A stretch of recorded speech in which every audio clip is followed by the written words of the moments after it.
be another ice cream movie. Hello again, everyone. Welcome to another episode of Game Pass Grab Bag, your weekly podcast reviewing games in the Game Pass collection, bringing you 3 unique perspectives and varied skill range. I am the Emerald of this episode, Andrew. With me are Guy Fieri, Keith, Hello. and our Dave Ramsey, Aaron. Dave Ramsey? Do you mean Gordon Ramsay? Oh, I got you one of the Ramsey brothers. I was trying to think, I was like, that doesn't sound right, but No, it yeah, wasn't that's right not at even all. a I got you, family name. got you one of the Ramsey brothers. They're not brothers. Andrew. They both are might- called Ramsey. You're telling me they're not brothers? One Might is as well very call you, British. Jeffrey Epstein, because he looks like, what's his name there? Yeah, come on. Come on. Dave Ramsey. Get out of here. This week, we played Beastro. Oh, I just got the name of the game. Nice. You're You are kidding. playing a beast who's in charge of a bistro. I hope that's You're a joke. joking. Uh, You did not. oh, just I did figure not that look out. at the studio. He But I still don't is know. He not- said Dave Ramsey, so for all Yeah. I know, that he really did mean that. He did not realize the name Beastro. But Beastro is brought to you by Timberline Studios. Beastro is a cozy... Yeah, it's a cozy simulator, but it's also a roguelike deck builder, which is a very surprising twist. You play a... You're not a red panda. Are you a lynx? I think you're a lynx. You play an animal that, is in charge of Fox? an animal village thought who you were has a a fox. restaurant. Yeah, I'm pretty positive you're a fox. No, I think you're a lynx. Are you talking about the little spirit? The spirit might hey, you're not No, a the lynx. spirit's a ferret. Yeah, that's a fox, I'm Andrew. pretty sure you're a fox. No, because he has the markings on the head. That's a lynx. And A his lynx ears. is like a cat type of creature. Well, Yeah, either this way. isn't a cat. You're playing a creature that is a chef of a restaurant, You- and it's the yeah, end of the just- world, and a spirit that normally is in charge of protecting the world is in danger. You end up, teaming up with it to start creating magical dishes, so creatures can go out in the wilderness, fight, gather loot from the dead animals they killed to bring back to the restaurant so you can cook it up again. Very kind of similar to Monster Hunter. But going around, whether or not this is a game you should play or something you should pass on, starting off, for me, Beastro, this was a surprise. I actually really like this game. I remember seeing the trailer for this, I think, not during the showcase. I don't know, it was some sort of sizzle reel. And I saw it and I went, it looks like a cozy game. I enjoy cozy games all right. And for me, I was just like, I don't know, this just looks okay. Like, you're just cooking a restaurant, like you're running a restaurant, serving animals, like whatever. But I think it was you, Keith, and someone else in our Discord was like, oh, it's actually kind of surprising. Because then I didn't realize it's also a roguelike deck builder where you are actually trying to progress and feed warriors to kind of continue on their quest. And I was like, okay, let me check this out. And I actually had a lot of fun with this. It was a very surprising game. So yeah, this is a game. Yeah, I don't know. There's something about the way games are named, and puns aside, whether all of us on the podcast may or may not have understood the pun inherent in the name of Beastro. Bistro's a Bistro, restaurant. I just immediately wanted to I was just like, oh, this sounds like it's going to be roguelike. It didn't look like it. It's got animals in the front, but I got to check it out. Looked at it, and I feel like I saw the card builder aspect of it in there. But either way, I was curious what was going on, and it is a lot. And it's something we talk about in a lot of games where if you're doing a lot of things, you have to do one of them really well, or at least do all of them good. And I think that Beastro does all of them good and actually some of them really well. So I think it actually nails both of those, which is a rarity in this type of genre or game that takes on this many genres. So yeah, it's whether or not it's a definite game, it's definitely a surprising game is what I would say. Real quick, we're both wrong. Apparently you play a caracal cat. Yeah, He's a cat. Yeah, Well, apparently. at According to least you're Xbox Wire. wrong. Oh, so are you. Xbox You Wire. said you're a fox.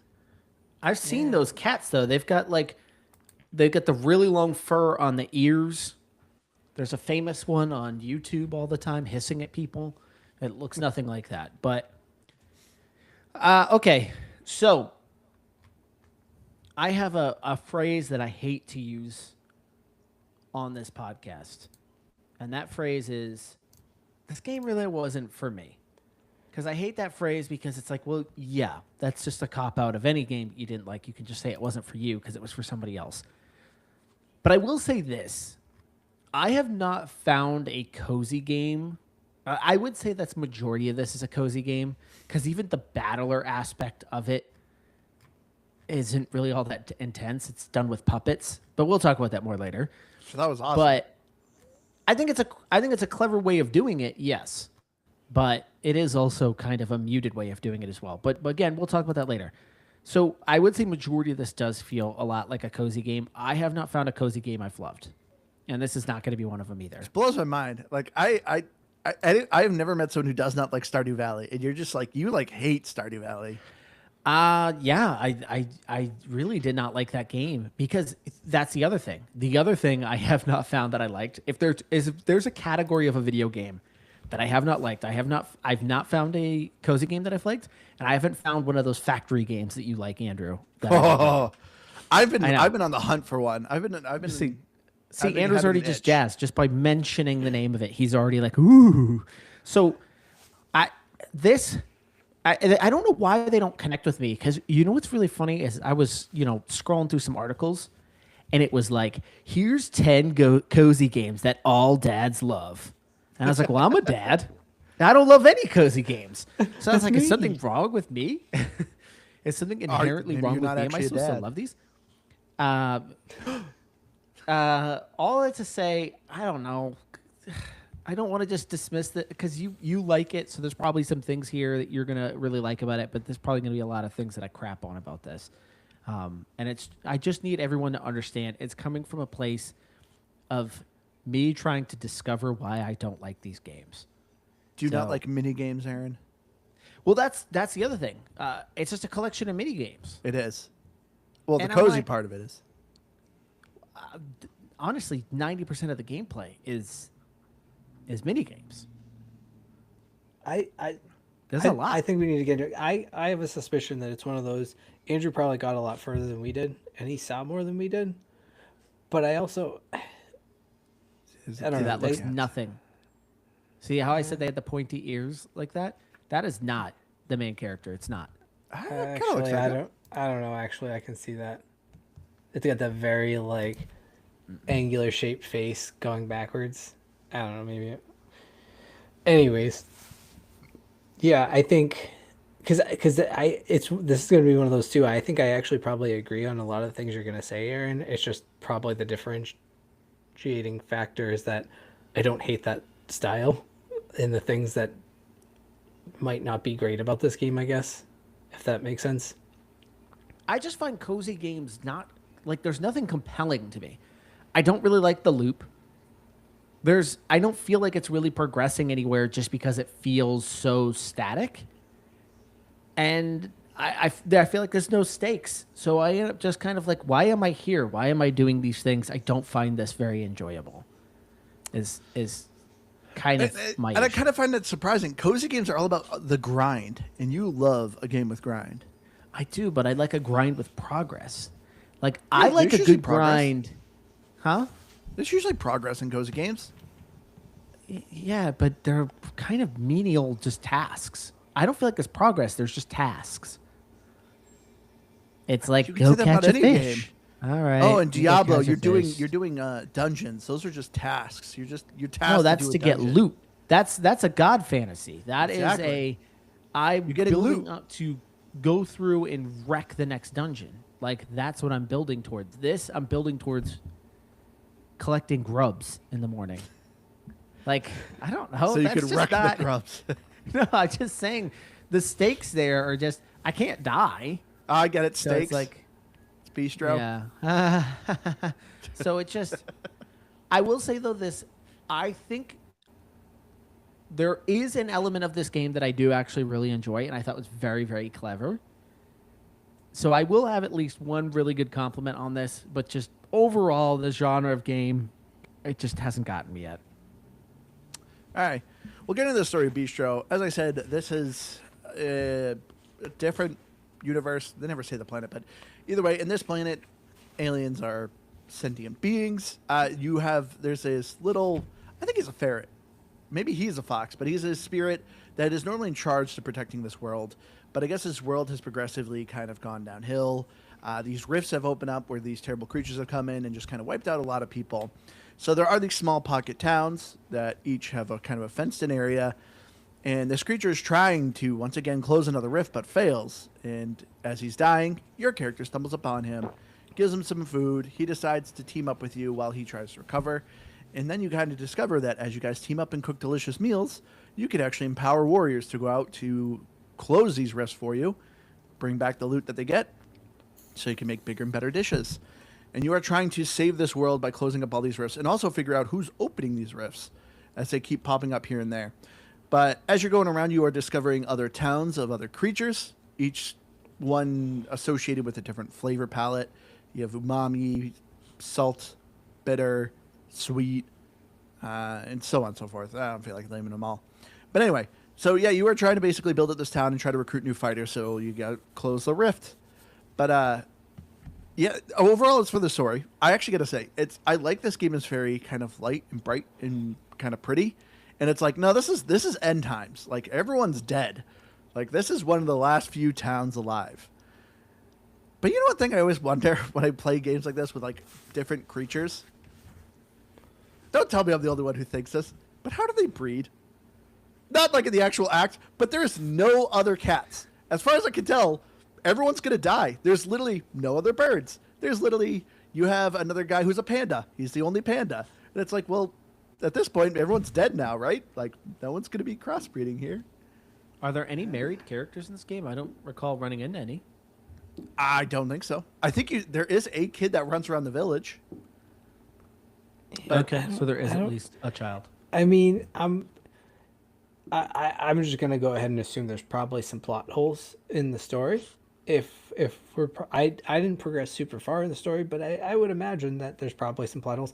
Just walking around town, this is just a because this is way ahead of gameplay. Your little chicken pen where you have chickens and you're supposed to have them. They're like chicken dinosaurs. But there's like a path that you can just walk out that's open. So if you're wondering why they're wandering up, because there's actually no closed path. I don't think the mapping was done very well. That's a whole different conversation. You're in a closed city. Like, anytime you go to the you're in a closed city, but I'm talking about your pen that you're supposed to keep your animals enclosed. And I think they just didn't notice that. Maybe I'm wrong, but there are loose chickens in the town you can still get, or like pet. Well, either way, that's way ahead of this anyways. Let's see. Let's my bigger question was: so there's monsters from the Rift. You're an animal in a village of animals, but you also have animals. I know. I always love when shows are like they have like sentient animals, but they have animals as pets. It's like, is this slavery? Yeah.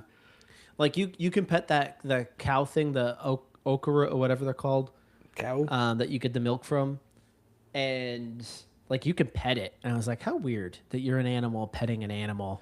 Yeah. I wonder the same thing when my kids watch Peppa Pig. It's like these are all different animals, and they go to the zoo, and it's like, is this slavery? Are we not? It's a little different, Keith. Okay, if your dog started petting your cat, it'd be a little strange. You'd be a little alarmed. If my dog was sentient, then maybe it wouldn't be weird. Okay, well, if your dog was sentient and your cat wasn't sentient, and your dog is petting your cat and treating it like its pet, it would be weird. Listen, I don't story-wise, multiverse, Aaron. Story-wise. We've been here a million times. I don't think there's anything that was like, oh, that's kind of weird, with the exception of the storytelling of the battles. I think that is the one element of this game that I think not the only element. There's another element, but I think at least story-wise, the one thing that is kind of cool is the puppet shows every time for the battling. Because other than that, everything else is like, I've done different versions of this, not with animals, but we've done different versions of this. But I was like, oh, this is kind of a clever way. So you're never, I feel like there's not a lot of cozy games that deal with end times. No, I guess that's true. I guess if you're going to say in this genre, we haven't seen it, then yeah, sure.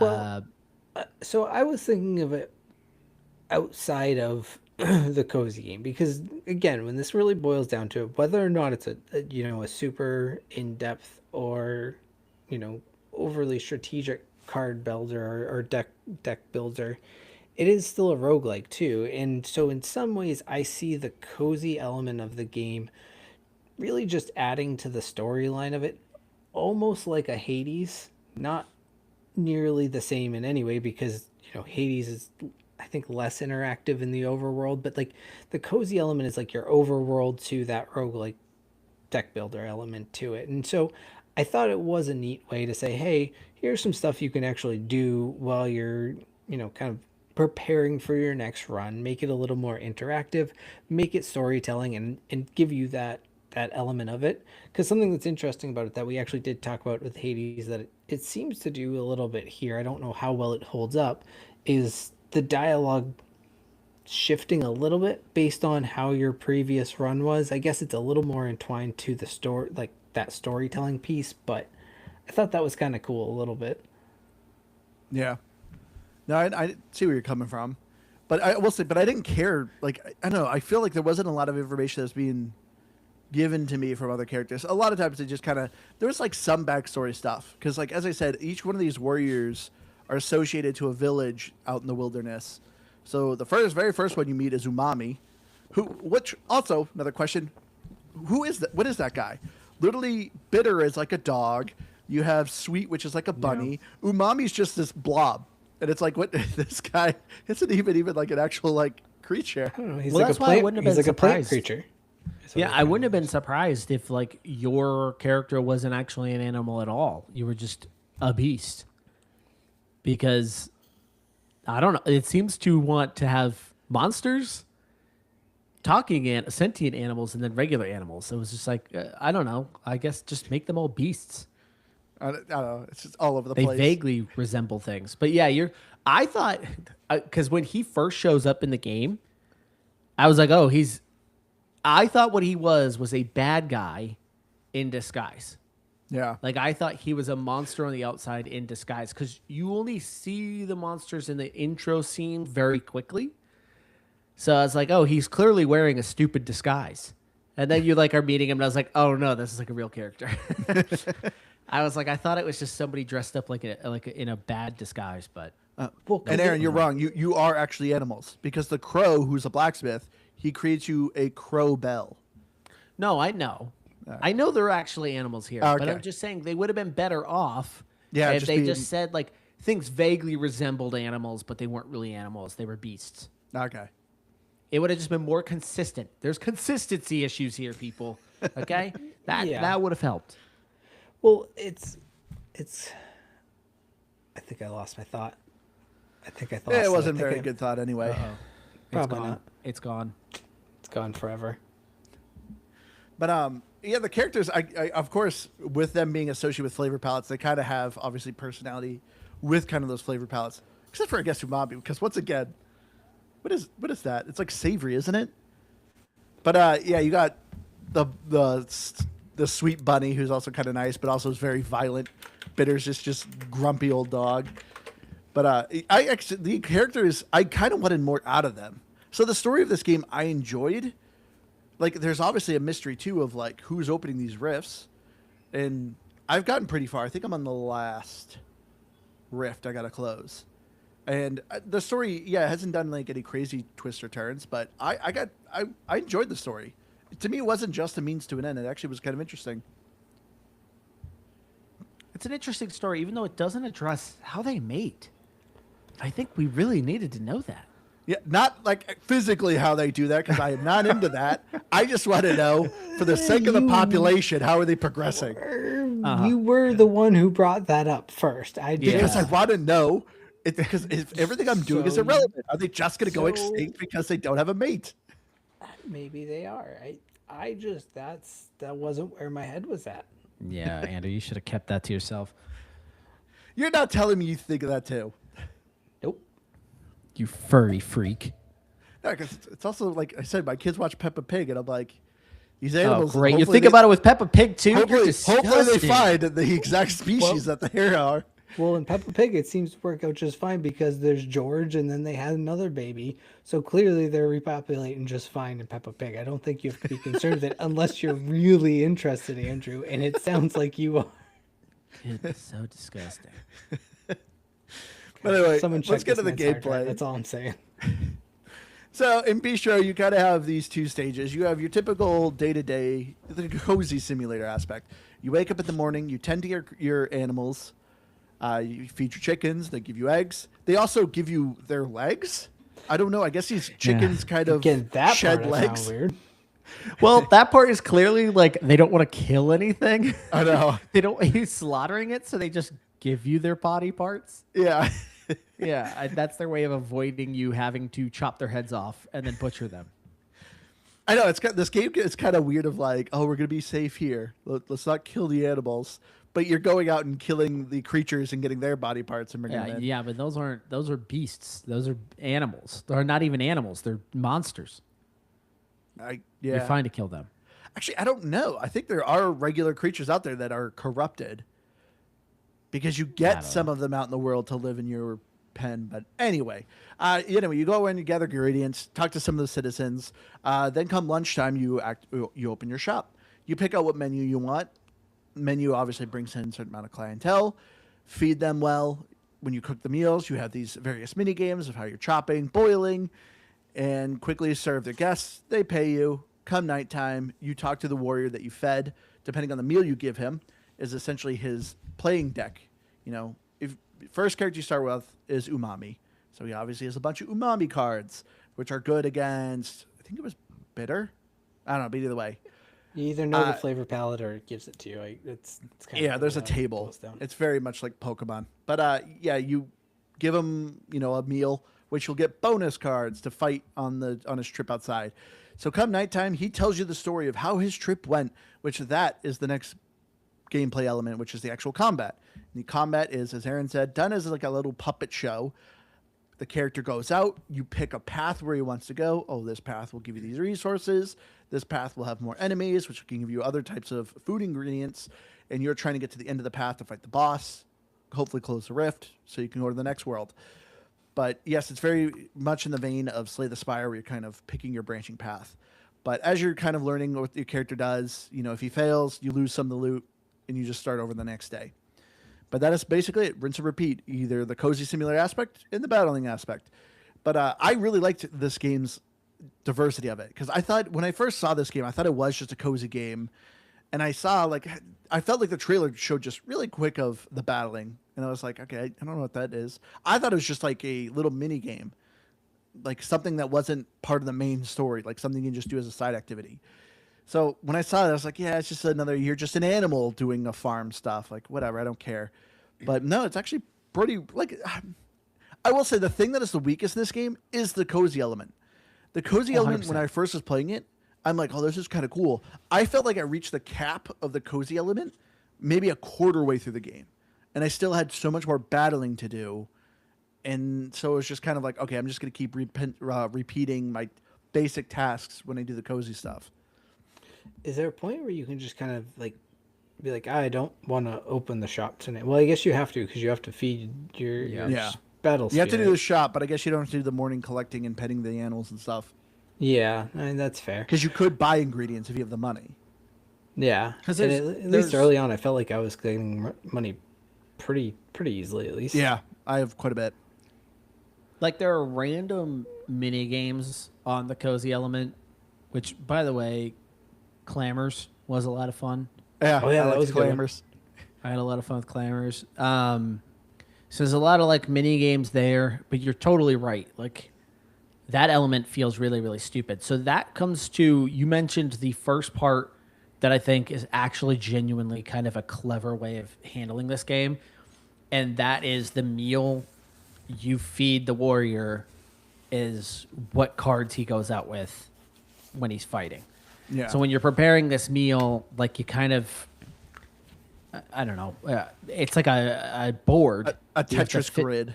Yeah, that you fit these items on before you serve him his meal, and then he goes out. And I thought that was a clever way of doing this. I was actually kind of into that. I thought that was really interesting. So it almost made me feel like I wish the cozy elements kind of affected that a little bit more. Yeah. So make me do a mini game, and depending on how I do on it, determines how good those ingredients can be in the food.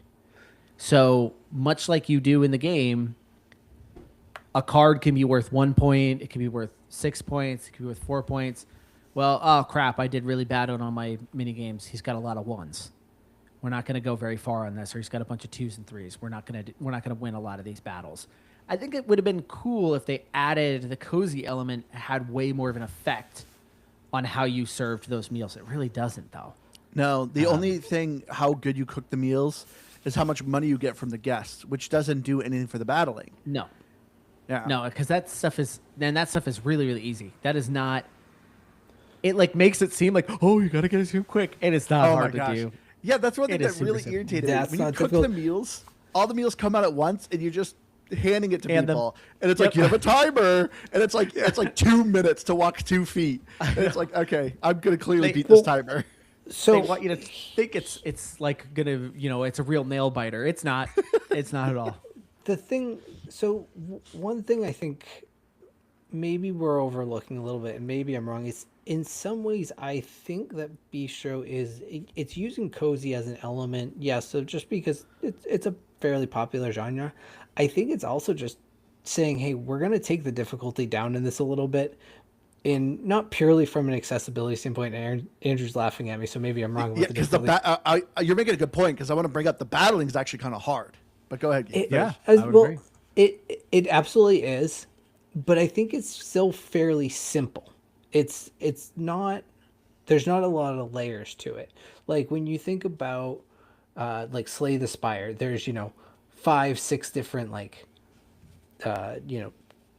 buffs you can add, debuffs you can add, like all these different things. And maybe I just didn't progress far enough in Beastro, but I didn't see there being like all those different buff types and debuffs. It's just the colors of the cards and the number on the color of the card. That is basically what it is. And you have to really kind of play that strategically. No, but then the cards have themselves have effects. They do. Okay, so I didn't get any of those apparently. Yeah. Because, like, there's some cards where it's like, oh, if you use this as an enhancer, it'll do this. Oh, if you just keep this card in your hand, it'll get a little stronger. Or if That you I keep this noticed. card, Or you have a chance so of maybe I breaking just it. didn't pay attention to what they were telling me. It's another It, real. well, it actually took me a while, too, to figure that out, that they did those. But I guess what I the was battling aspect of it is pretty challenging. Like it took Yeah. me a while to kind of figure out. I want to say not on your first run. Your first run's kind of like a tutorial. Yeah. But my first run that was not a tutorial, I think I made it to the second monster and I was dead. And I was like, man, that kind of wrecked me. Like I never had a card that was ever going to win that fight. Yeah. And I was The like, bosses all right. are super hard. Yeah, I was like, I got to go back to the drawing board and figure out what I did wrong there. That's where you kind of really start to master how you're serving the food. But you kind of go out there a little bit unprepared because I didn't know what I was going up against. So you're kind of feeding him, trying to balance him out. But then you get out there and you're like, oh, I was going up against a bunch of stuff I was never going to be able to beat. Yeah, So your deck is I'm just completely useless. assuming Then it's like Yeah. the images that are on the cards, because I noticed that like there's cards that have like a fireball or a tornado or things Yep. like that on there. But at least for the most part, I was just beating them, and if they weren't, it was like, all right, I take a hit, and it wouldn't. Maybe I could do it because, yeah, like I don't know, I didn't. I probably just didn't notice enough of these elements, I guess. Yeah. Like so how the battling works, to me, like the battling actually was super confusing. It took me a handful of runs to kind of figure out what was going on. The thing that kind of irritates me with the battling is there's no in between. Either you're going to hurt the monster or they're going to hurt you. There's no trading of like, oh, I'll do 2 damage to him, but I'll take 5 damage from him. No. You either hit or get hit. That's it. And so especially when it comes to the bosses is where it's like extra hard to kind of balance that out, because the bosses have super high value cards. And if you do not beat their value card is when you're going to get hit and not do any damage to him. So, and as Aaron said, sometimes you don't know what the boss is. So there's 6 different flavors, and you have to have the flavor that either matches him or is its weakness. So if you do any other flavor that's not that, you're taking damage. And it's like, and you're not going to win the fight. You're instantly going to lose no matter how strong of a card you have, which is, it's very difficult. And you can only, but you can enhance it though with the card, like the enhancement flavor of the one you're playing, right? Like, but Yeah, you can't play an enhancer card of the counter flavor. correct. Every flavor has a counter, and they also have a An booster. enhancer, yeah. Yeah, enhancer. So you want to try to play the enhancer with it. Like I think umami's was sweetness or something like that, or salt. I don't know, one of them. But yeah, if you played it with it, it would essentially like double the value of your card, and you would be really strong. So you kind of want to build a deck that has a good amount of those. But if you're going against, I think it was like bitter that umami is weak against. Your deck is completely a wash if you just have umami cards. No, do you only play as umami too? Because Nope. I met the bitter spirit. I just didn't see if I got to actually battle with the bitter spirit. Yeah. Okay, You build, I assumed you there's did. 5. Yeah. There's umami, bitter, sweet, salty, and Shouldn't there be 6? Sour. There's 6 on the wheel. I know, but there's not one for everyone. And think no, I don't think it was sour. Maybe sour. Do they explain that, or is that just another plot hole? I guess just another plot hole. 'Cause you can't be like, hey, there's a spirit for every flavor except this one, but we don't tell you why. Yeah, we don't talk about that one. Yeah, we don't talk about Bruno. Throwback Yeah, to 2023 there. But yeah, I liked the battling. I thought the battling was pretty cool. It's kind of a steep learning curve, and that's what I mean. Like it was harder for me to progress through the battling system, as opposed to the cozy system. Like I was pretty much maxed out, best equipment, everything, like a quarter way through the game, and it's like, okay, I should be smoking the battling system because I'm getting the best ingredients. So in theory, I should be destroying the battling system, but no, it was still very difficult. Yeah. So it's really about maxing out as much space of that plate as you can without too much of counterbalancing the flavors or whatever. Yeah, because you at least want a card of each flavor. Because, like I said, if you're going against someone who's only doing a certain thing, and if you don't have something to counter it, you're done. Like you just cannot. That was my problem when I went out. Is I didn't have anything that could really go up against him. So I'm like, I'm literally just getting hit. I have nothing I can do. Because like Andrew said, there was no way to counter it. It was just like either you're going to hit or you're getting hit. And I was getting hit. So that part is a little tricky. For a game that feels really simple and cozy, that part was oddly challenging.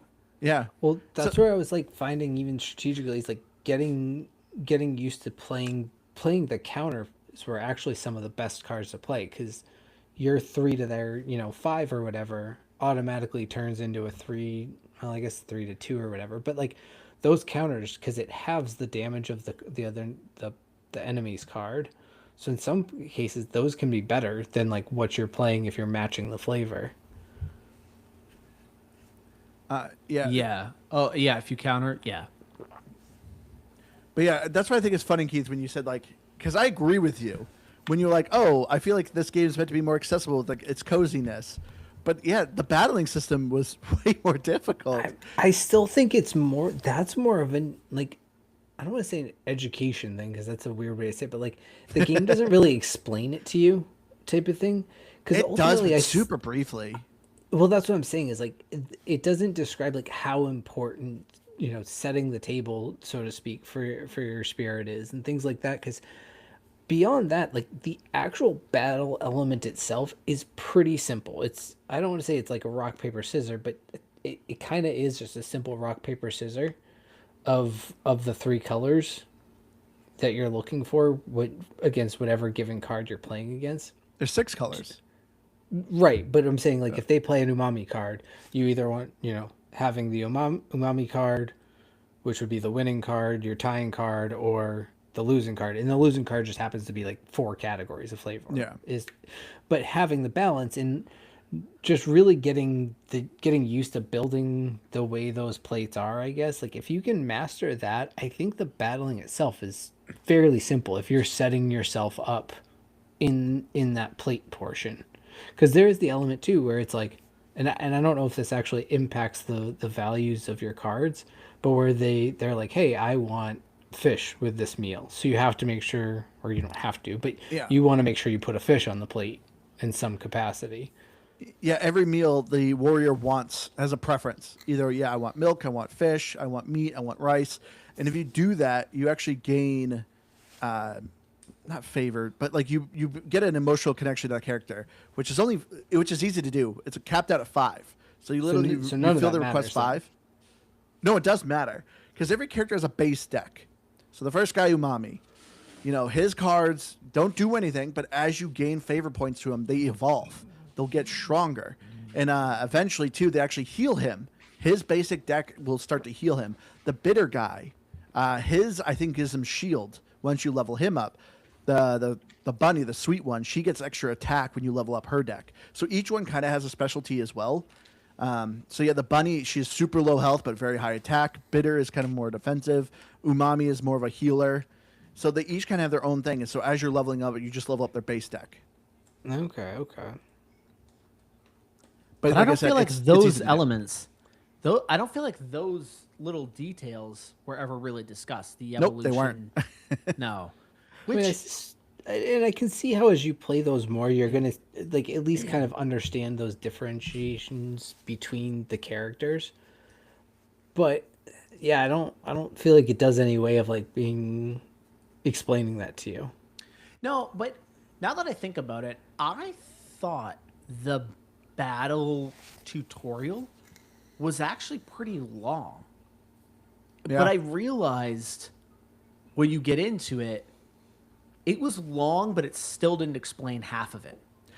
The tutorial literally says you'll figure it out. It literally tells you like, Yeah, trial and by so- fire, you'll figure it out. I realized as they're probably building it, this was clearly they had the mind for this. Like they knew what Yeah. they wanted to build here. But it's kind of like when you're playing a card game with somebody. Like this happened just the other night. I hate card games. I don't really like doing that type of stuff, but I was dragged into one. Magic And the it Gathering. was- no, it's called Swoop. It's Oh. played with 2 decks of cards. And, they're like, it's super, super easy. And it is actually super easy, but it takes you a while. And you're still kind of like, wait, what does this do? What does this do? I feel like that's how this was built, was like, they're kind of explaining it to you, and they're probably halfway through explaining it to you, and you're like, ah, crap. Like, we can't do another, 15 slides on this. You'll just figure it out. I think that's kind of- there's weird little elements of things that they're easy to understand, but we can't describe every situation to you type of thing. Yeah. I kind of wish the cozy elements were really scaled out of this thing. And I really wish the game super hyper focused on the food elements and the battling elements, because I do think that's their strongest suit here. Like this is clearly what this game was built around. So those elements I just wish were, especially the food element, I wish was just a little bit better. I'll disagree with you. I actually think they need to make the cozy stronger because, like I said, I maxed out the cozy because that's the thing of like, even if I don't understand the battling, if I could just get god tier ingredients, like I don't need to figure it out. My cards are just amazing. But I felt like I am at a cap with the cozy, and it's just like, well, now I need to figure out the battling and how to maximize it. But if I could just be like, oh, I'll just get better ingredients. Maybe I should clarify. I just think like the cozy stuff wasn't doing anything. And obviously I offered a suggestion earlier on, like I wish there was a way that cozy element fed directly into the food, Yeah. how strong it was. So I'm like, well then get rid of the cozy elements. Let's just make it, the cooking is way more detailed. Let's just get rid of the cozy and let's just say cooking is super detailed. Yeah. And how you're progressing in your cooking affects how good your meal is, affects how the warrior progresses. That's what I would have done. I agree with that. Yes. Well, Because that's what like, I if think. it It's a too, name like- called Beastro. I'm like, oh, this is going to be a lot more cooking stuff. Like I'm going to be more about that, and it's kind of not. The cooking mini games are the same things over and over again. They're very simple, and all they do is just improve the quality, as we said, improve the quality for you to give to the generic citizens, which they'll just give you more money. Yeah, and who it's like, cares? okay, but like, there's not a lot to spend the money on. Oh, actually, there's one more element to this that is even like lamer. Is lamer a word? It's lamer-est. The the ability for you to decorate your restaurant. Yep. Like it's Very it's minimal. pointless. It doesn't. Yeah, it doesn't Yeah. do anything. To me, that's what I'm saying. Like, Actually, get rid nope. of that stuff. Decorating your restaurant does. It adds appeal, which will bring So? more people into the restaurant. Yep. So More money. Again, More money. Yeah. Okay, I don't care about that. I don't care about those Yeah. elements. That Just does, acknowledge that does them. have an effect. Decorating your character does nothing. Well, because I think still going to Aaron's point of just really making it more about the cooking, and I will agree with this because it's a cool element that the loot you're getting out in your battles is ingredients to put into your fights. So Yeah. it's about the further you progress, the better the elements you have, the better elements you have, the better meals you can cook, the better meals you can cook, the better you can get further into the world. Like that's the card builder thing, and I still think the cozy elements are fun in this, and I you know, again, there's a lot of mini games. Even the like the actual roguelike runs have mini games in them. You know, instead of say a Slay the Spire, and this is where I'm trying to think of this. At least still there's a part of me that feels like maybe this is trying to have some accessibility. Is that instead of like a bunch of RNG on every little random place you stop across in the map, it's like, hey, here's some rock you can mine, and it's just a little mini game. Here's, you know, this thing that you're gonna try to collect, and here's a different version of a mini game to collect that. Like little things, elements like that felt like it was just trying to be more fun, but they almost made the battling more difficult than they intended to. And what we want is them to lean into that more. I think if they made the battling less difficult, this game actually would have fit what it was trying to do better, if that makes sense. I see. That's the thing, though. I don't have an issue with the difficulty of the battling. Like, I think for a certain person, that is a 100%. When Andrew says somebody tells them that this game surprised them, I bet you that was based around the battling. I bet the battling is what was like, oh, this is surprisingly kind of deep and interesting. So I don't think they needed to tone that part down. And I just think they needed to double down on the build up to the battles. Like that restaurant part, there's something there. Like that's a really, really cool concept. I think it just needed to do more. The little basic mini games, like again, as much as I like Slammers, but Slammers didn't do anything. There was no point in that mini game. There really wasn't. Going Fair. fishing, it's Fishing fine. was boring. No, fishing was Yeah, it's like, yeah. Again, you can use it as a food, but okay. And you have like large fish you can catch, but it doesn't do anything. So it's just like get rid of that stuff. Like that's just that part. That it just was wasting my time. Yeah. And then also, too, you're getting experience points, which gives you chef points, which lets you learn new recipes. I have like 20 points, but it won't let me. Like, there's literally recipes that are just behind a wall. And anytime I opened a wall down, I could get all the recipes. Like, there was definitely a balancing issue with the experience points because I have so many points, but I can't unlock anything. And it's just like, okay. oh, because you kind of need to lame. have like got the like. Yeah, Got you're the missing an ingredients. ingredient. That's the wall. Yeah. Gotcha. And once you discover that ingredient, you get new recipes. So you're getting all the ingredients you need for, say, like recipes 2 through 5 in a train. Yeah. But the first one, you just can't get the final ingredient to unlock, basically. Yeah. That's basically. That's So bad it's just balancing. weird. Like when I saw I was getting experience points, I was like, "Oh, cool! Does this mean I could get my chopping better, my boiling better?" No, it's just to learn new recipes. Like there is a lot of things that I felt like they had ideas for, they just didn't flush it out quite well. Yeah, I mean, I think Aaron had it best. If we could rebuild this, just make all those elements make the battling, or like Yep. improvements to the battling, and I think that would been a cool touch to it. Yeah. But let's move on though. Graphics though. The art style of this game is really nice. It's really cool. The creatures are really cool looking creatures. It's very bright and colorful. That's the other thing that surprises me. Like, this is a very bright and colorful game. But they keep reminding you, like, no, this is end time. Like we're like one of the last remaining villages. Everyone's dead, and it's like, oh man, like I keep forgetting this game's actually kind of bleak. But yeah, as Aaron said, the puppet show battling system I think is a really cool element. I like just the little stick figures kind of doing these animations. Super clever. I really like this game's art style.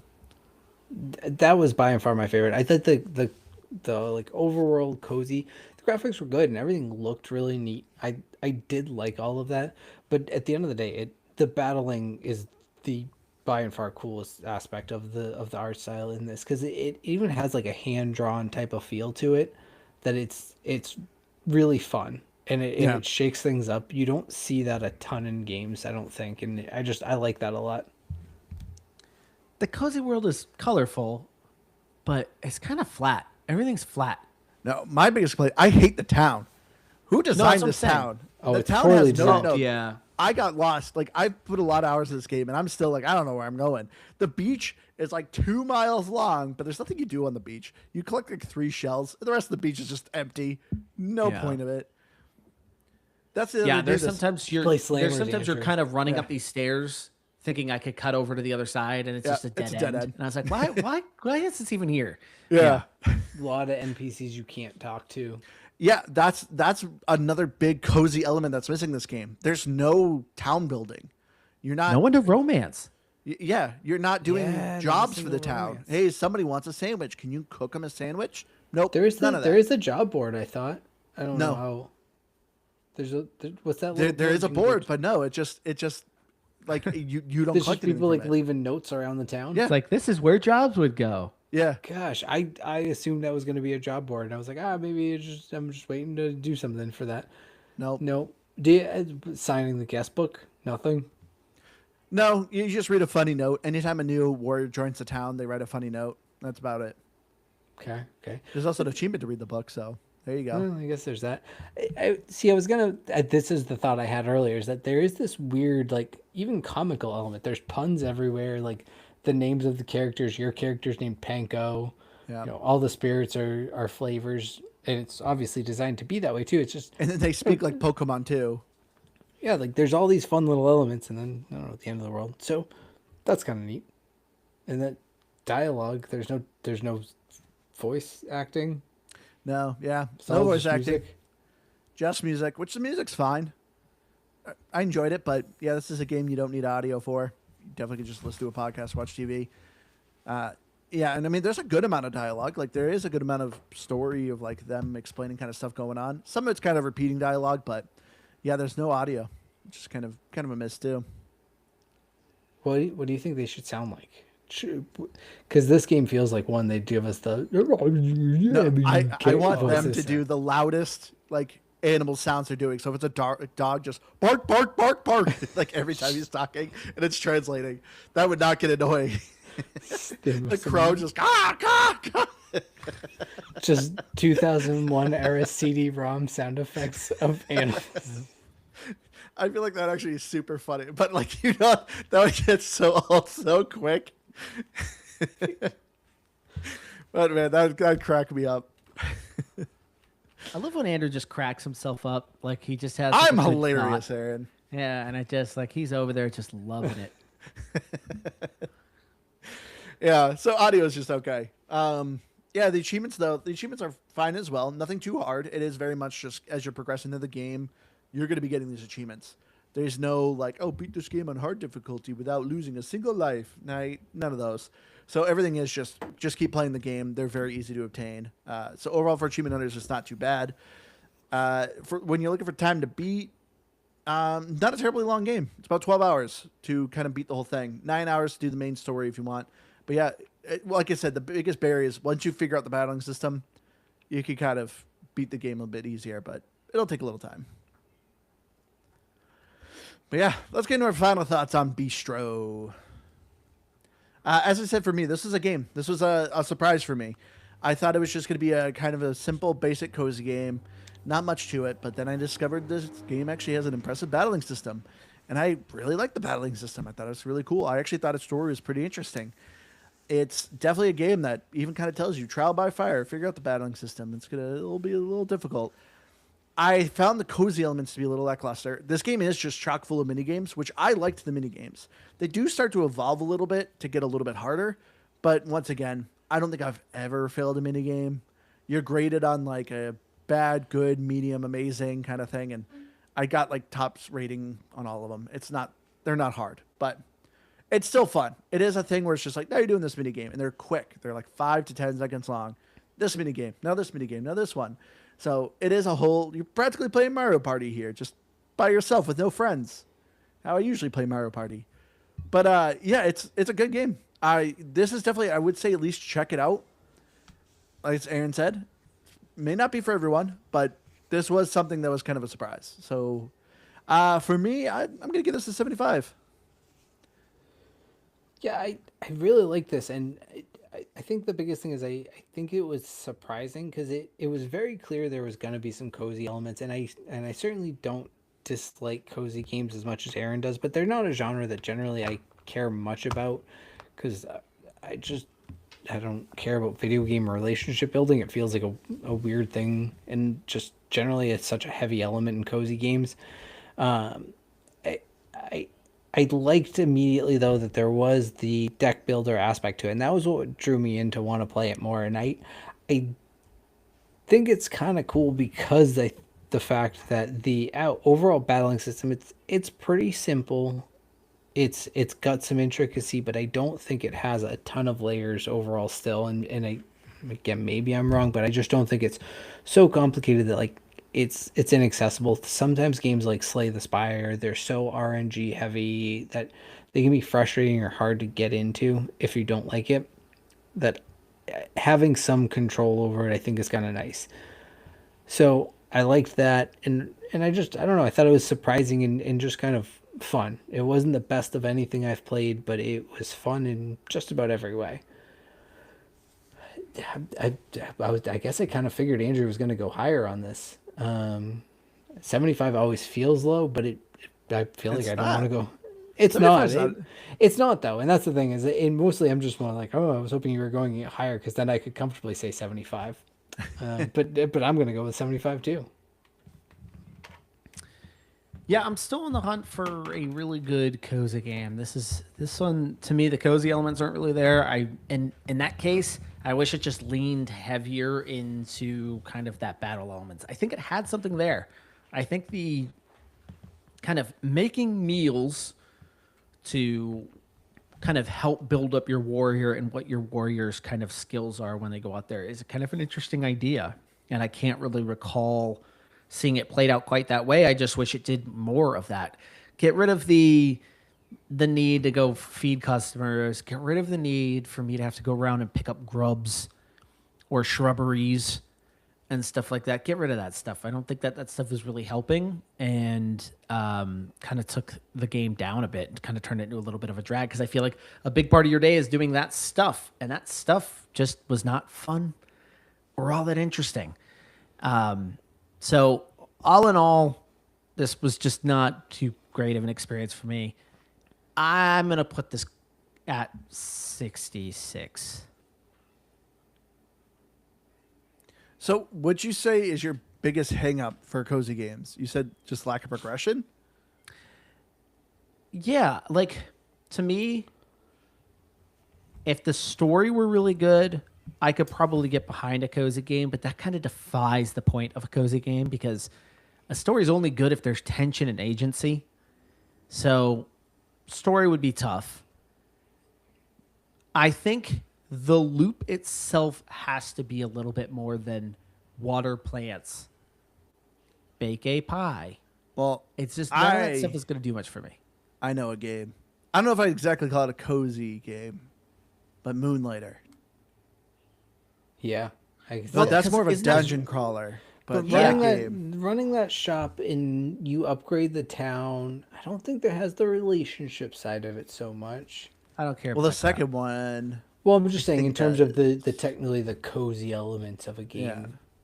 Yeah. But I think I would dare say that like running the shop and everything, because you the fact that you can kind of run that game on a spreadsheet ultimately. There's perfect rangers, at least the first one. There was perfect rangers for everything that you could buy and sell basically. Yeah. And it was still just so it became about what your runs were.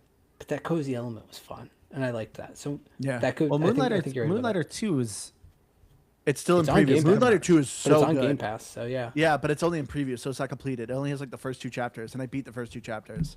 And Moonlighter 2 is awesome. I cannot wait till that game's completed. so it has upgraded from the first one. Like you thought it was a big improvement. Yeah, because in the first one it really is just like you got the loot, but you sell it in your shop, and the shop itself was kind of basic.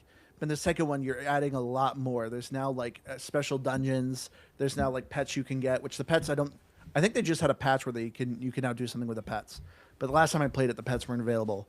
But same with like decorating your shop. Like they did add a lot more elements too in the second Moonlighter, and the story's actually pretty good.